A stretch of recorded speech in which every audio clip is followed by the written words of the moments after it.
remercie tous d'être là. Vous êtes un peuple béni de l'Éternel. Un peuple racheté pour qui nous devons beaucoup de respect et beaucoup d'amour. C'est par rapport à ce grand amour que Dieu nous a placés pour pouvoir toujours être disponible, être un canal afin de bénir chacun de vous. Nous allons commencer par prier pour des requêtes. Ici à Rouge-Gorge Tabernacle, nous avons fait de Dieu notre première préoccupation. Jésus-Christ est le Dieu véritable. Quand tout ne marche pas, c'est auprès de Jésus qu'on cherche la solution. Et la solution de Dieu, elle vient au travers de la prière. Quand tu es dans le chômage, va prier Dieu. Prie Dieu. Dieu est là pour répondre. Quand tu es malade, prie Dieu. Dieu écoute. Alors nous avons reçu des requêtes. La première, elle nous vient d'une sœur qui est en Belgique. Elle demande à ce que nous puissions prier pour elle. Parce qu'elle a passé un examen aujourd'hui. J'avais prié pour elle, elle avait aussi prié. Et l'examen d'aujourd'hui s'est très bien passé. Quand j'étais en train de venir, je crois que j'ai dit à quelques frères, je me retrouvais à Nairobi, à l'aéroport. Une autre soeur qui habite à Kenya, elle m'appelle et dit, pasteur, j'ai un examen demain à 9h. C'est un examen difficile. La première fois, je suis allé faire ça et on m'avait refusé le droit de continuer. J'ai la foi que si vous priez, Dieu va agir. J'ai prié au téléphone et j'ai continué mon voyage. Quand nous sommes arrivés vers 12h ici à Kinshasa, la sœur va m'envoyer un audio. J'étais avec les frères qui étaient venus me prendre à l'aéroport. Elle me dit, pasteur, Dieu a écouté ta prière. J'ai fait avec succès l'examen et j'ai réussi. Le même Dieu là qui a aidé la sœur a aussi aidé la première partie de la sœur qui est en Belgique. Et la sœur me dit qu'elle va faire un examen oral le mercredi. Que nous puissions prier pour elle pour qu'elle reçoive la réponse à son examen. Est-ce que vous croyez que si nous prions, Dieu va l'aider? Amen. La deuxième requête, elle nous vient d'un pasteur qui est à Goma.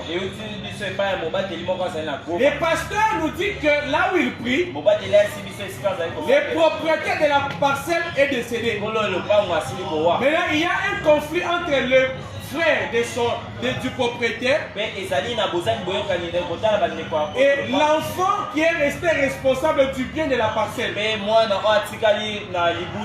Notre partenaire veut vendre la parcelle, mais l'enfant ne veut pas.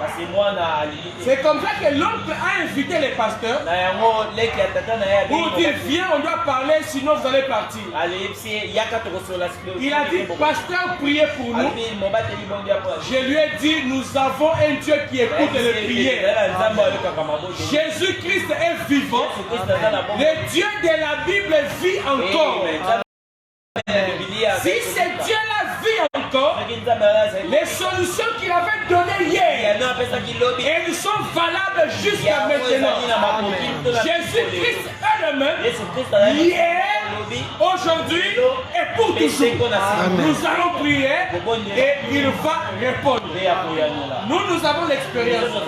Nous étions là-bas sur un temps. On a fait 8 mois presque presque pour trouver une place. C'était pénible. C'était difficile. Quand je me mets à leur place, je comprends que nous sommes obligés de prier pour eux. On avait déjà aménagé l'église. Tout était déjà bien là-bas. Mais on a vendu la parcelle. Nous étions obligés de venir ici. C'était quoi la conséquence? Là, on avait gardé les biens qu'on avait détolés. On a presque tout volé. Et ici, on a repris à zéro. Même les instruments qu'on avait gardés quelque part, quelques micros, on a emporté d'autres biens. Et je connais la souffrance du déménagement.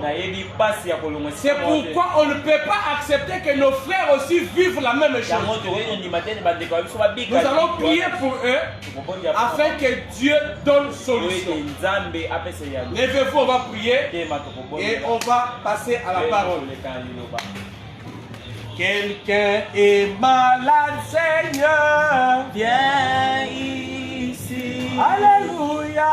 Quelqu'un est malade, Seigneur, viens ici. Alléluia. Quelqu'un est malade, Seigneur, viens ici. Oh, oh, oh, Seigneur, viens ici. Prions tous pendant que je prie aussi. Seigneur, Dieu de paix, Dieu d'amour. Tu es Jésus-Christ pour qui nous avons donné des témoignages dans ces lieux. Ta fille qui est en Belgique, qui a besoin de la prière pour l'examen oral qu'elle va passer le mercredi. Nous voulons, Seigneur, qu'après mercredi, nous puissions venir à ces lieux pour donner des témoignages que Dieu a réussi. Ils sont au nombre de 45 personnes. Mais on cherche 21 personnes afin d'être retenues. Que parmi les 21 personnes, qu'elles soient retenues et qu'elles aient la mention distinction, Seigneur. Jésus-Christ, voici que ton fils là-bas à Goma, oh Père éternel, a érigé une place pour la prière. Mais maintenant, il est menacé pour quitter ces lieux. Nous ne voulons pas qu'il subisse la même cause que nous avons connue ici. Au nom de Jésus-Christ, donne la réponse, Seigneur. Nous voulons qu'il reste en ce lieu, Seigneur. Si jamais ce n'est pas ta volonté, si tu veux qu'il quitte ce lieu-là, qu'on leur accorde un préavis d'une année, Seigneur, afin qu'il trouve une autre place calmement. Mais notre volonté, Seigneur, est qu'il demeure en ce lieu-là.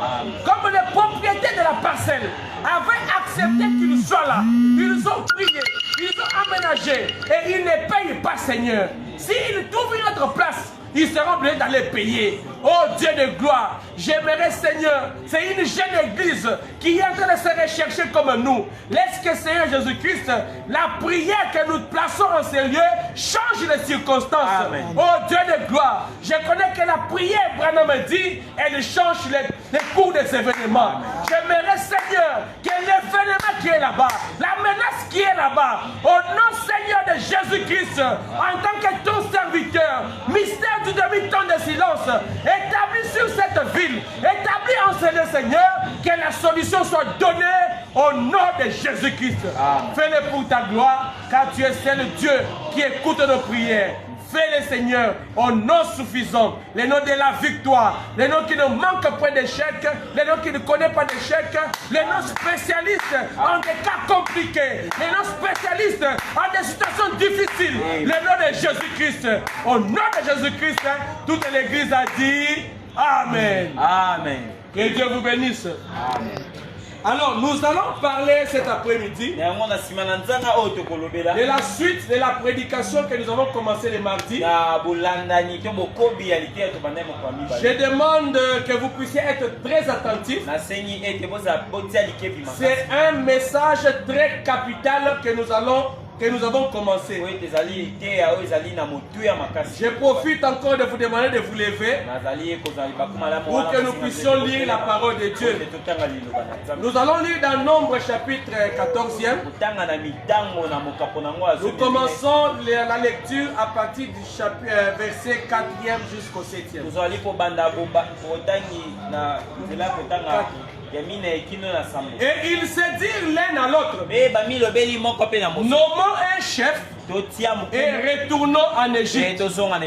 Moïse et Aaron tombèrent sur le visage en présence de toute l'assemblée réunie des enfants d'Israël. Et parmi ceux qui avaient exploré le pays, Josué fils de Nun et Caleb fils de Jephné déchirèrent leurs vêtements et parlèrent ainsi à toute l'assemblée des enfants d'Israël. Le pays que nous avons parcouru pour l'explorer est un pays très bon, excellent. Dieu de gloire, Dieu tout-puissant, la parole est lue comme un homme de la terre peut la lire. Mais l'interprétation ne peut venir que de toi. Donne le contexte, Seigneur, afin que la pensée soit transmise à tes enfants. Fais-le pour ta gloire, au nom de Jésus-Christ. Amen. Amen. Je salue la présence de la sœur Ruth. Que Dieu la bénisse richement. Elle nous a manqué les mardis. Et que Dieu soit loué parce qu'elle est là aujourd'hui. Pour rappel, bien aimés frères, nous sommes une église appelée Rouge-Gorge Tabernacle. Nous sommes une église qui croit au Seigneur et Sauveur Jésus-Christ. C'est Jésus-Christ qui est notre Dieu. Mais nous croyons néanmoins que Jésus envoie à chaque période un homme pour les représenter sur la terre. Jésus envoie à chaque génération, à chaque temps, à chaque époque, il envoie quelqu'un qui est digne de confiance. Et l'homme qui est digne de confiance, en qui Dieu trouve joie de placer sa parole, cet homme s'appelle un prophète. Et Dieu envoie des prophètes dans chaque génération. Et notez qu'il y a des grands groupes de périodes où Dieu a envoyé des prophètes. Le premier groupe, Dieu a envoyé des prophètes chez les Juifs. Depuis Adam jusqu'à la venue du Seigneur Jésus-Christ. Jean-Baptiste étant le dernier avant que Jésus ne se manifeste sur la scène. Alors là-bas, Dieu les envoyait des prophètes. C'est comme ça que vous entendez Adam, vous entendez Moïse, vous entendez Abraham, vous entendez Noé. C'était des prophètes que Dieu a envoyés pour annoncer sa volonté, pour les représenter sur la terre auprès des enfants d'Israël. Maintenant, quand Jésus est venu, Jésus avait quelle mission? Jésus était venu pour pouvoir racheter l'humanité. Mais quand Jésus est venu, il était promis de venir racheter les brebis égarées, les brebis perdues des enfants d'Israël. J'aimerais aller doucement pour que vous puissiez comprendre. Parce que nous sommes chez nous. Je suis même content quand je prêche que nous ayons les enfants de la maison comme vous êtes là. Parce que quand il y a beaucoup de gens, nous sommes des fois appelés à monter et l'onction descend. Et aujourd'hui, bien que je suis sous l'onction, mais je voudrais que chacun de vous comprenne ce que nous sommes en train de parler. Parce que moi je prêche, j'aimerais qu'à part moi, vous tous là, vous soyez des prédicateurs. Alléluia. Dans ta maison, tu prêches. C'est quoi un prophète? Alléluia. Quand quelqu'un vient te parler des choses contraires d'un prophète, toi tu es assis en train de préparer, en train de servir. Mais tu peux lui expliquer c'est quoi un prophète. Tu es dans ta maison, tu es au travail, tu peux expliquer à quelqu'un c'est quoi un prophète. Tu peux expliquer quelqu'un c'est qui Jésus-Christ. Tu peux expliquer quelqu'un c'est quoi une église. Alléluia. Et c'est ça mon rôle. Je suis établi ici, pasteur, pour vous apprendre les secrets de Dieu. Nous sommes en train de parler d'un grand sujet intitulé l'impact de la révélation. Est-ce que vous êtes là? L'impact de la révélation. Alors je disais que Dieu avait des grandes catégories, des grandes périodes où il a envoyé le prophète. La première catégorie, depuis la création jusqu'à Jésus, ça là, c'était pour les Juifs. Est-ce que vous comprenez? Moïse, Abraham, Noé, Esaïe, Jérémie, tous ces prophètes-là, ils venaient pour parler aux Juifs. Pourquoi aux Juifs? Les Juifs s'étaient éloignés de Dieu.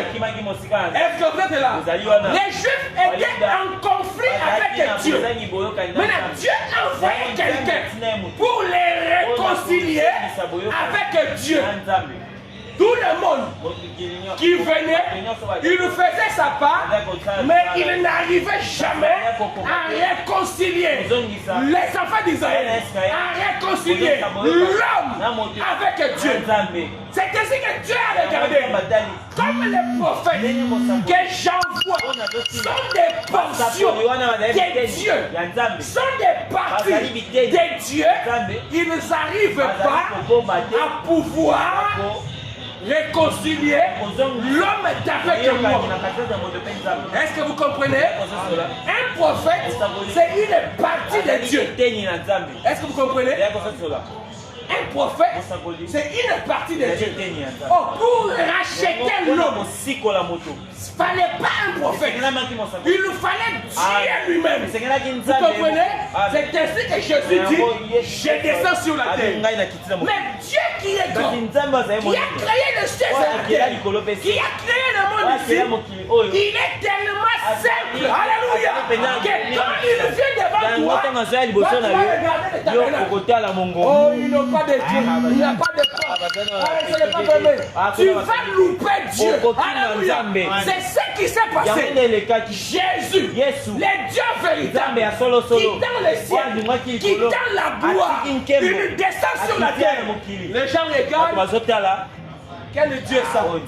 C'était le Dieu qui les avait créés, qui avait créé le ciel.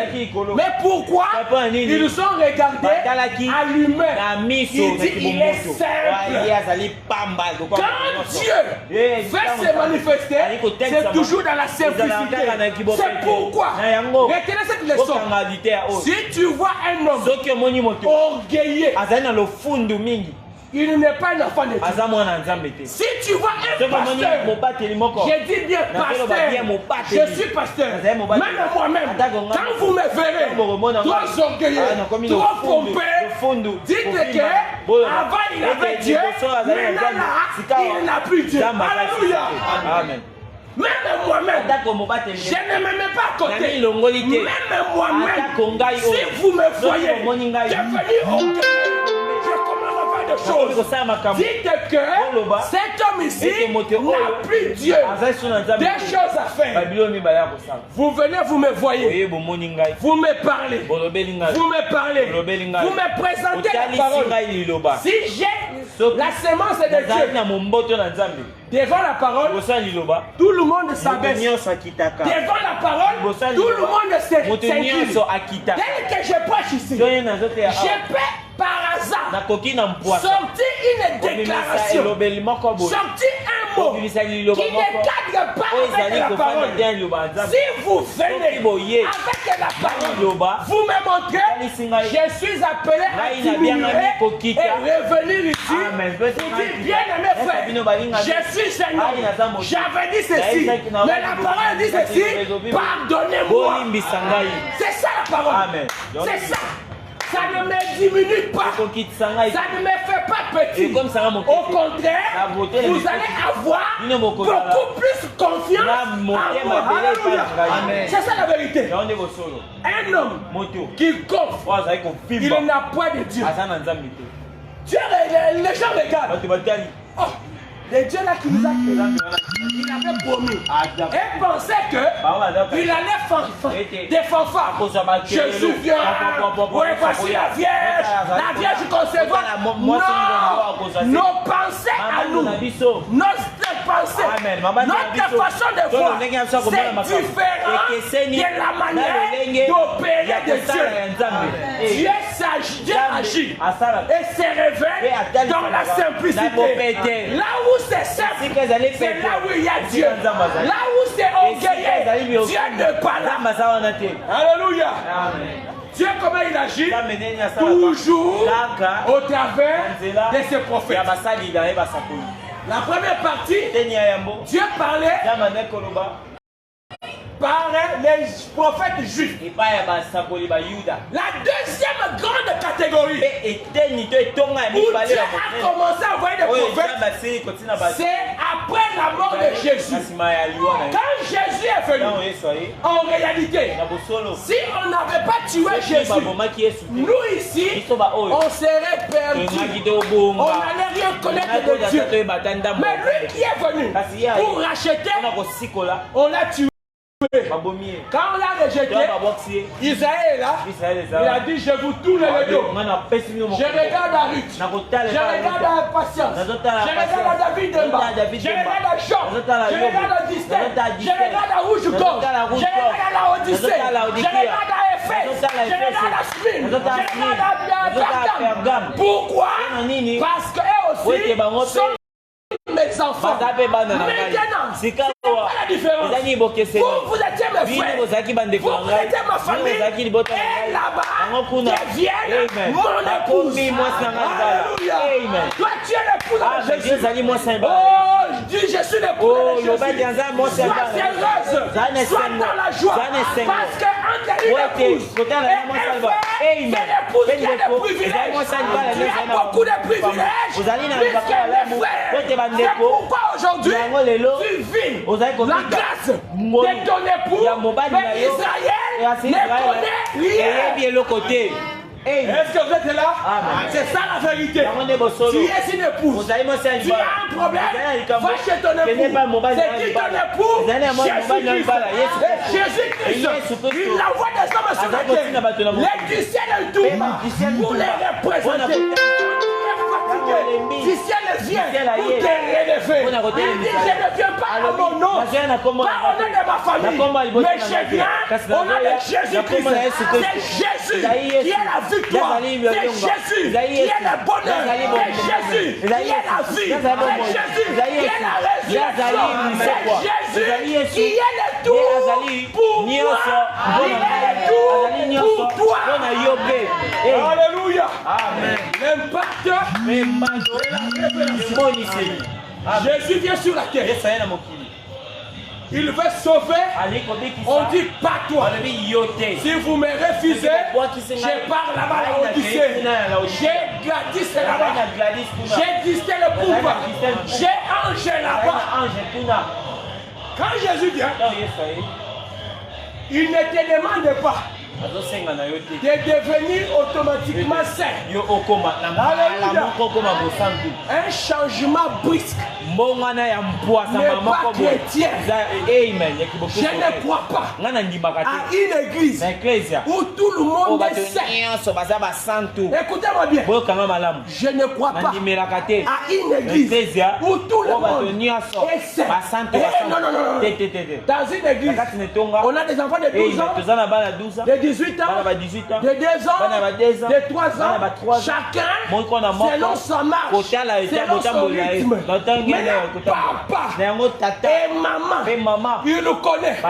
Celui-ci a 2 ans, il faut du lait. Celui-ci a 18 ans, il faut permis de conduire, lui peut conduire. Celui-ci a 16 ans, dans 2 ans, on fera ceci.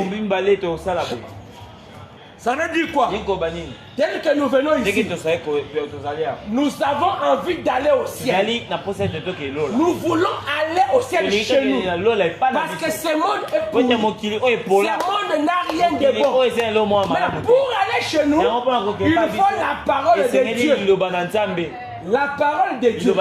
Même dans ce monde ici, est-ce que nous sommes tous nés le même jour? Est-ce que dans ce monde ici, les dents sont sorties à chacun le même jour? Même les enfants qui sont nés le même jour, dans la même maternité, est-ce qu'ils marchent le même jour? Est-ce qu'ils crient le même jour? Ils sont tous nés.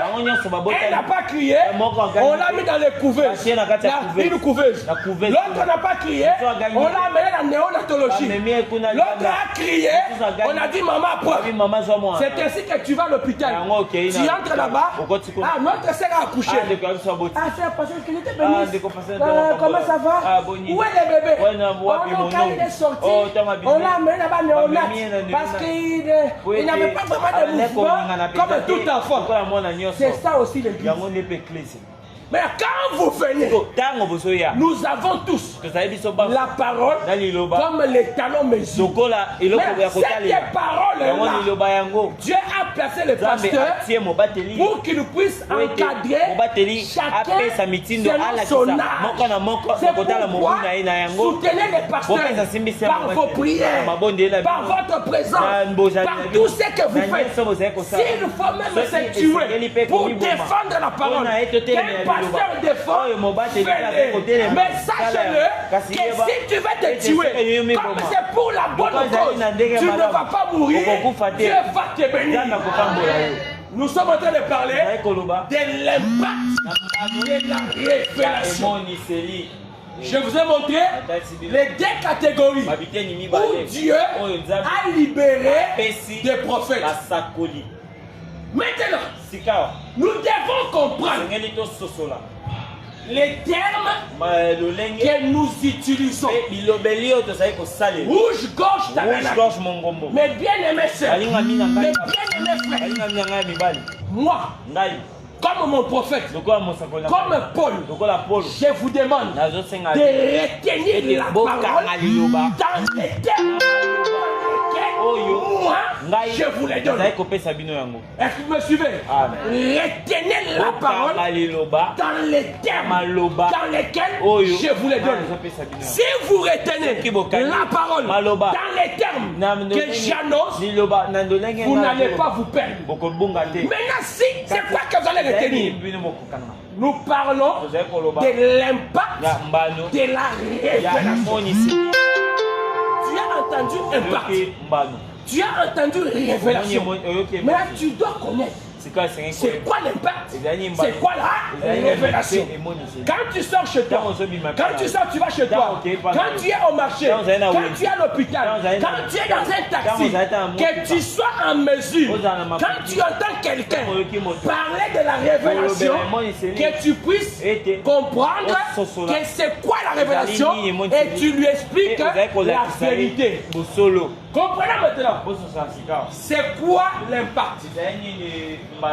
Nous parlons de quoi? L'impact de la révélation. Ça, c'est un terme. C'est un terme composé. Nous avons impact et nous avons révélation. Mais tu dois comprendre. Moi je parle, mais dans tes mots à toi, tu dois comprendre. On ne doit pas ici lui comprendre autre chose. Lui comprendre autre chose. Moi je comprends autre chose. Non, non, non. Dans une église de Dieu, quand on dit révélation, tous, nous devons voir la même définition de révélation. Quand on dit impact, nous devons tous avoir la définition la même de l'impact. Quand on dit Bible, tous la même définition des Bibles. Quand on dit prophète, tous la même définition du prophète. Quand on dit pasteur, croyant, frère, sœur, nous devons tous avoir la même définition de cette appellation. C'est quoi l'impact? Les sujets ici signifient quoi? Je vais vous définir ce que ça signifie. Les termes impact. Que Dieu aide mon traducteur à pouvoir vous faire comprendre ça. Ceux qui me comprennent en français, très bien. Ceux qui comprennent en lingala, très bien. On va faire des efforts pour que chacun comprenne. Les termes impact signifie un effet. Un effet produit. Vous comprenez? C'est une action exercée. Est-ce que vous comprenez? Les termes impact signifient un effet. Ça signifie que c'est une action qui est exercée. L'impact, par exemple, d'un homme marié sur une femme. Vous me comprenez? L'impact d'un homme marié sur une femme mariée. Je ne vais pas entrer dans les détails. Les adultes vont comprendre. Moi, j'ai 3 enfants. Je suis marié. J'ai mon alliance là. Si je marche tous les jours, je suis marié. J'ai une femme. Et je n'ai pas d'enfant. C'est que mon mariage n'a pas d'impact. C'est que mon mariage n'a pas d'effet. Alléluia. L'impact. L'effet. L'action de mon mariage, c'est qu'on doit voir quoi? Les enfants. Alléluia, vous comprenez? Amen. Si on ne voit pas les enfants, c'est que mon mariage n'a pas d'impact. En d'autres termes, nous avons notre soeur, Ruth.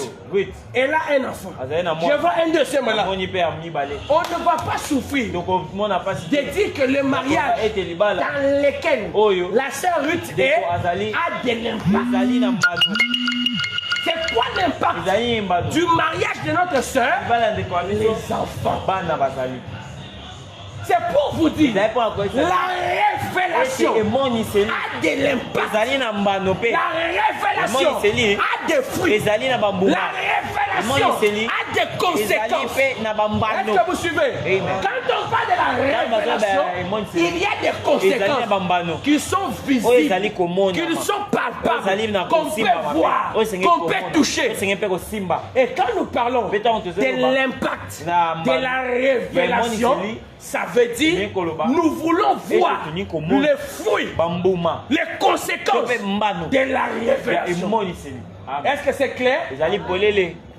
Écoutez, j'ai dit un impact, c'est une action exercée qui produit des fruits. C'est en d'autres termes une conséquence. Est-ce que vous comprenez? Un impact, c'est une conséquence. C'est une incidence. Ok. C'est une répercussion. Tu ne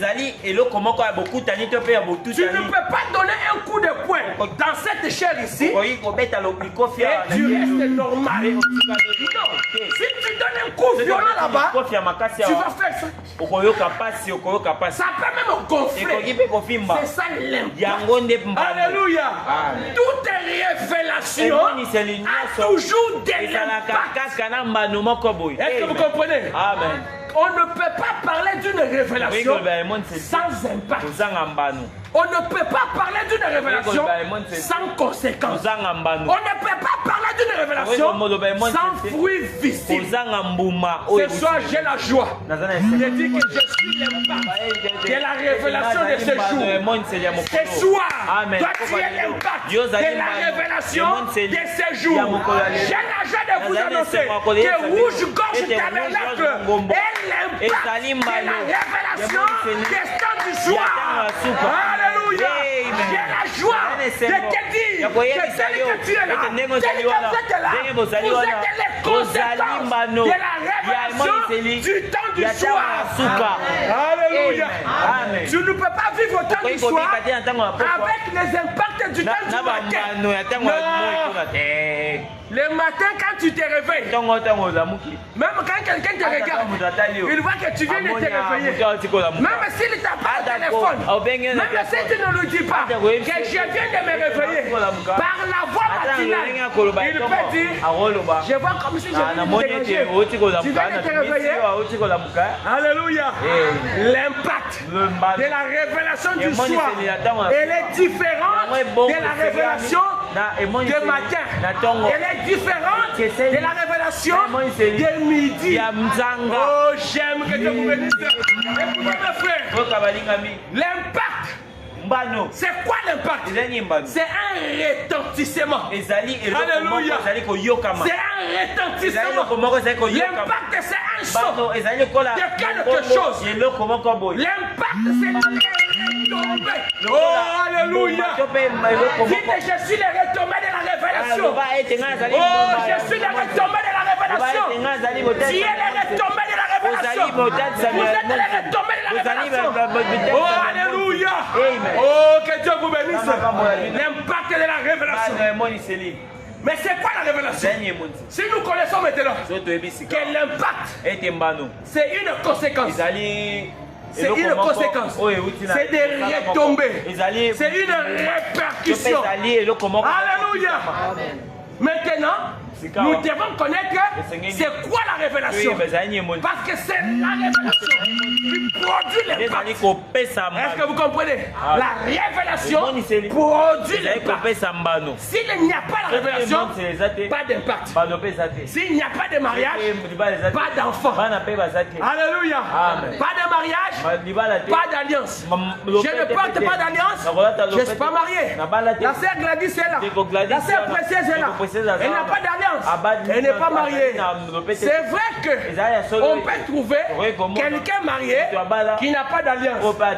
Ça veut dire, dans ces cas-là, si vous ouvrez ça, vous allez vous rendre compte qu'ils sont déjà mariés, mais il y a des petites choses à réaliser. Soit ils n'ont pas été mariés civils, soit on n'a pas encore donné la dot, soit les parents ne sont pas encore assis, ils doivent régulariser pour qu'ils aient un impact visible. Mais c'est un mariage. Alléluia. C'est un mariage. Quand quelqu'un est marié, même s'il n'a pas d'alliance, il est marié. Maintenant, nous devons entrer pour chercher comment il est marié. Mais ça, ce n'est pas notre problème. Mon problème, c'est de te montrer ce que veut dire un impact. Mais la révélation, c'est un terme qui veut dire en grec. Frère David, pouvez-vous me donner un mouchoir? La révélation, c'est un terme qui veut dire apocalypse. Vous comprenez? En grec. Apocalypse. C'est ce qui a été traduit en français comme apocalypse.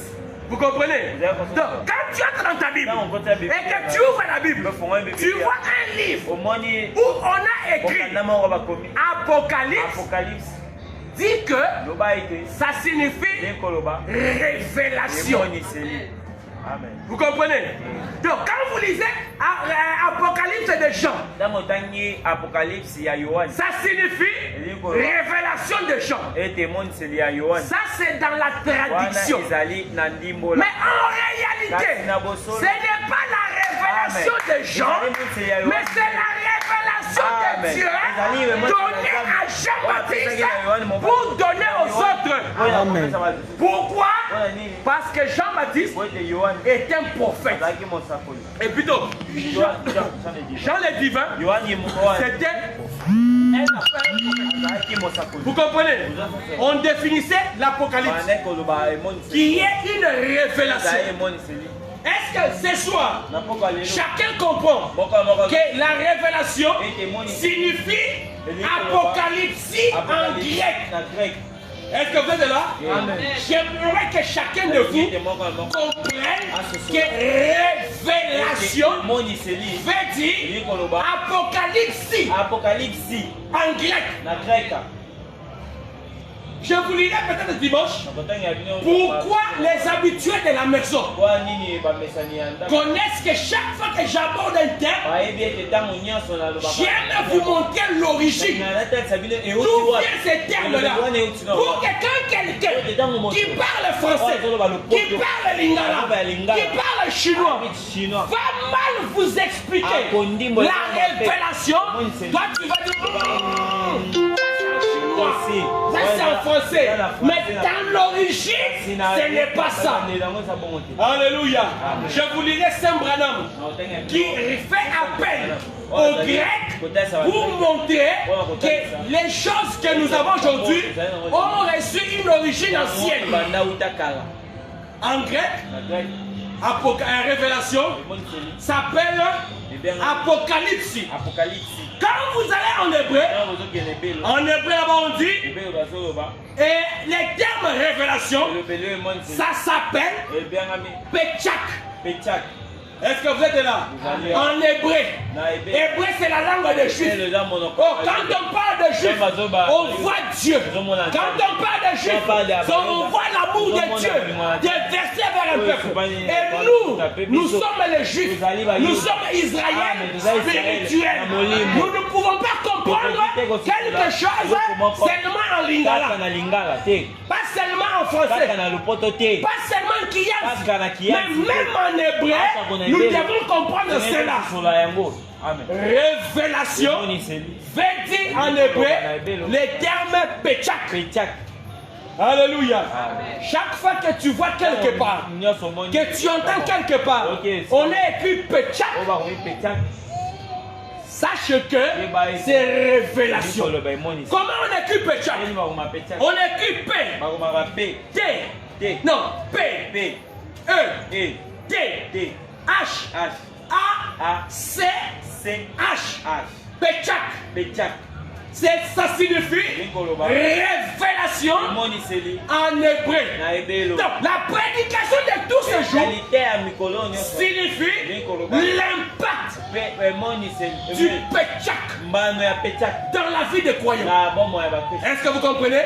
Les conséquences du Petchak dans la vie des hommes qui croient la parole. Les retombées, les fruits de l'apocalypse dans la vie de ceux qui croient la parole de Dieu. Est-ce que vous êtes là? Amen. Révélation en français, c'est un terme féminin. Maintenant, Petchak, apocalypse, en français, veut dire quoi? En français, Petchak, révélation, apocalypse ou apocalypse veut dire l'effet de révéler ce qui est secret. Est-ce que vous comprenez? L'effet de révéler ce qui est caché ou secret.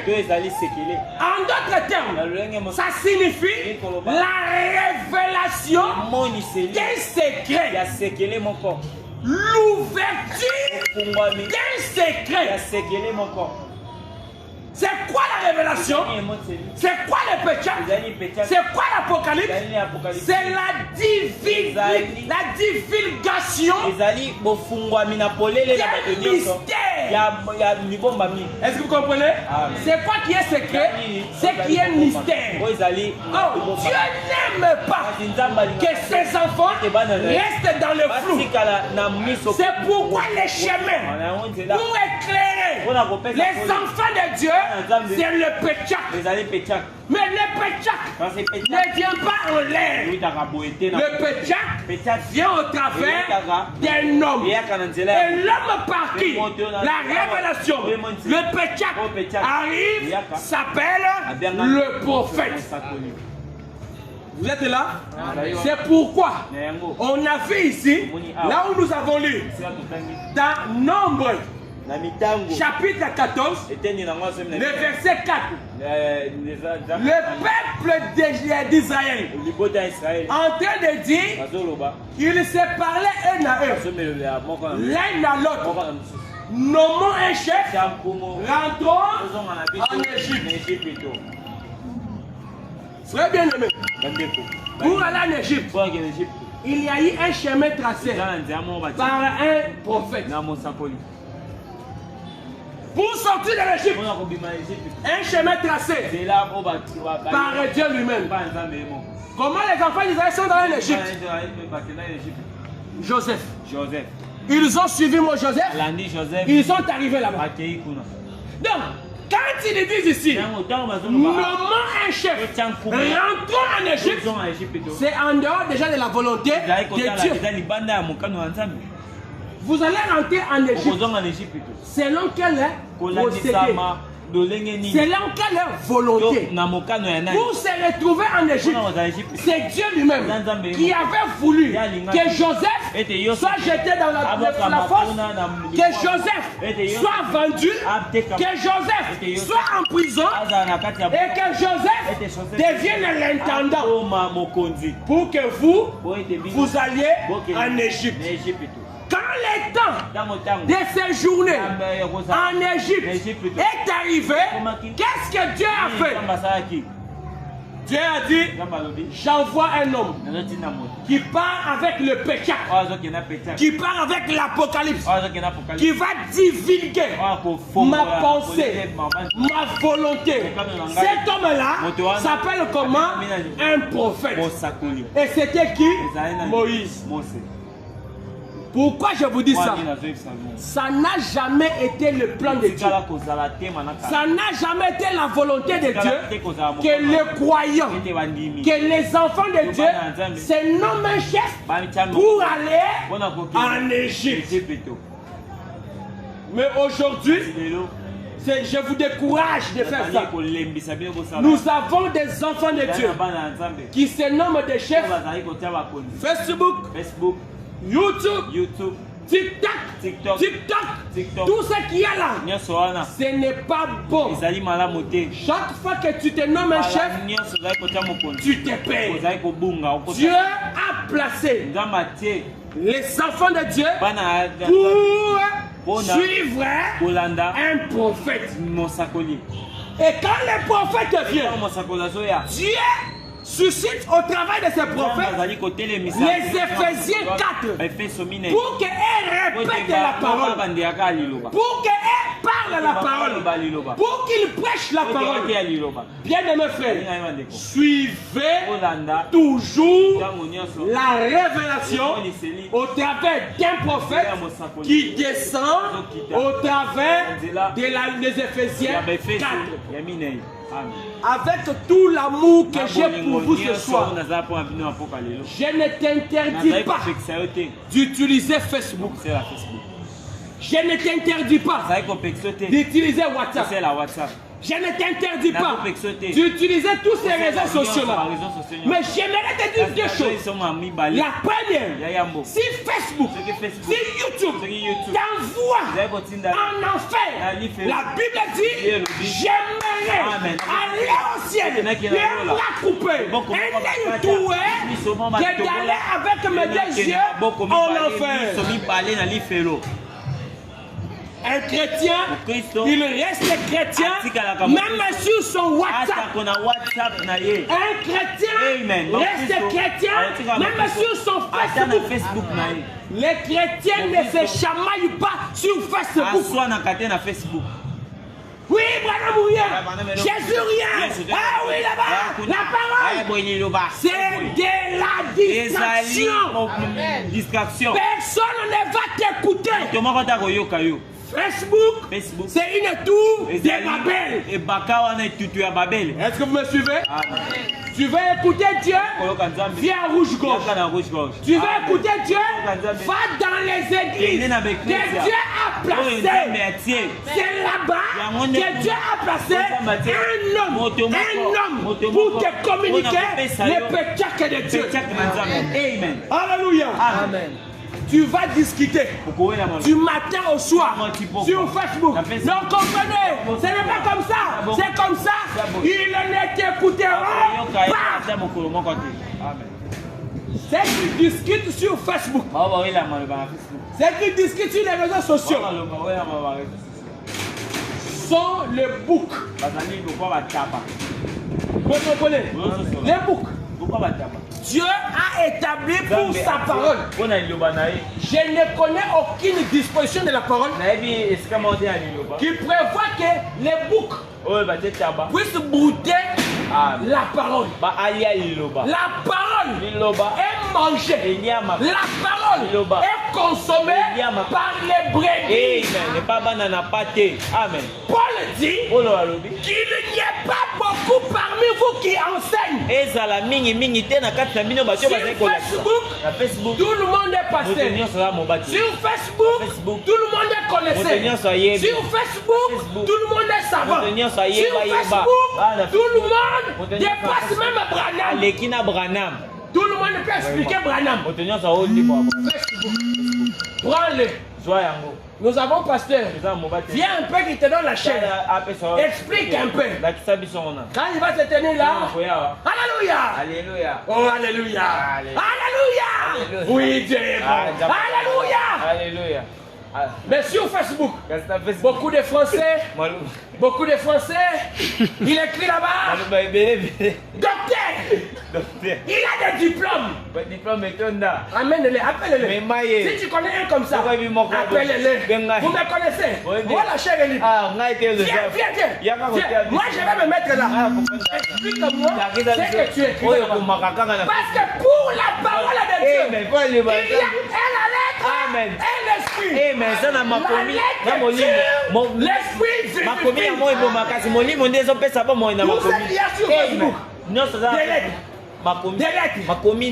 croyants qui vivent dans les péchats, les croyants qui vivent dans l'Apocalypse n'ont pas besoin de la lettre, mais ils ont besoin de la lettre et l'esprit. Alléluia. Est-ce que vous me comprenez? Arrêtez de discuter avec eux. Ce sont des boucs. Une brebis va voir son pasteur quand il y a un problème. Si vous voyez quelque chose sur Facebook, sur statut WhatsApp, sur profil WhatsApp, sur TikTok, prenez même une capture. Je suis là. Venez avec. On va parler. Moi j'ai l'esprit et la lettre et l'esprit. La parole de Dieu n'est pas faite pour discuter. La parole de Dieu, on la croit. Facebook, matin, midi, soir. Oh non, il est. Non, ce n'est pas ça. Oh non, moi là-bas. Non, ce n'est pas ça. Et à la fin, avez-vous déjà vu une conclusion que nous sommes tous d'accord? Tout les Babel. Vous qui vivez dans les péchats, vous qui vivez avec un problème, Dieu n'a pas placé Facebook pour résoudre les problèmes des croyants. Tu as une question? Ton pasteur est là. Maman, tu as une question? Viens me poser, je suis là. Papa Crispin, Papa Ange, Frère David, un problème. Gladys, patience, un problème. Précieuse, il y a difficulté. Le pasteur est là.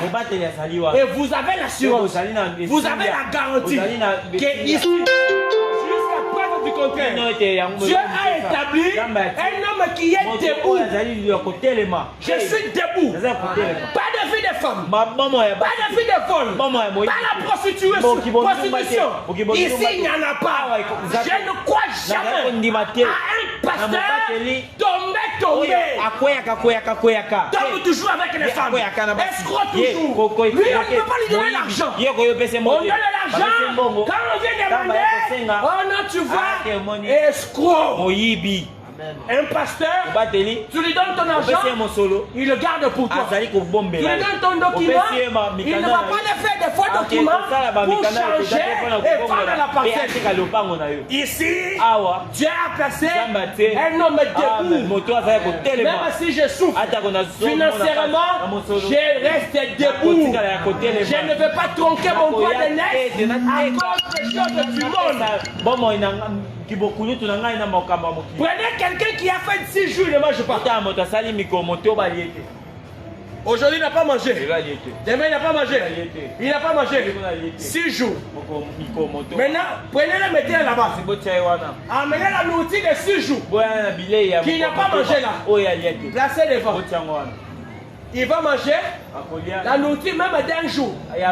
Il ne va pas terminer. Avez-vous déjà vu une fin de 6 jours? Même si vous lui amenez la nourriture de 6 jours, il va manger un plat ou un plat et demi. KO. Alors maintenant, ça sert à quoi? De tronquer mon âme, ma réputation à cause des choses du monde. Quand il y a un faux dollar, il y a un vrai dollar. Je n'ai pas honte. Paul disait, soyez fiers de moi comme moi je le suis de Christ. Je suis suivant moi, soyez mes imitateurs comme je suis l'imitateur de Christ. Ici, Dieu a placé un homme debout. Tout ce que vous avez besoin, conseil, orientation, succès, Dieu a placé le pasteur, il va vous encadrer. J'ai l'esprit qui connaît me faire la différence entre la femme d'autrui et ma propre femme. J'ai un esprit qui connaît faire la différence entre mes filles et mes garçons. Les filles à l'église ne sont pas mes femmes. Les femmes mariées ne sont pas mes femmes. Ça, c'est l'impact de la révélation. Quand quelqu'un n'est pas dans la révélation, il va vivre en désordre. Il a des yeux troubles. Il ne connaît pas la femme d'autrui. Il ne connaît pas l'enfant d'autrui. Lui ne connaît rien. Lui voit tout comme des chimériques. Des chibiatirés. Il est toujours là. Il n'a pas bien cherché. Tout est laissé à l'église. Priez cette église. Une église de Dieu. Le pasteur est un homme civilisé. Que Dieu vous bénisse. Amen.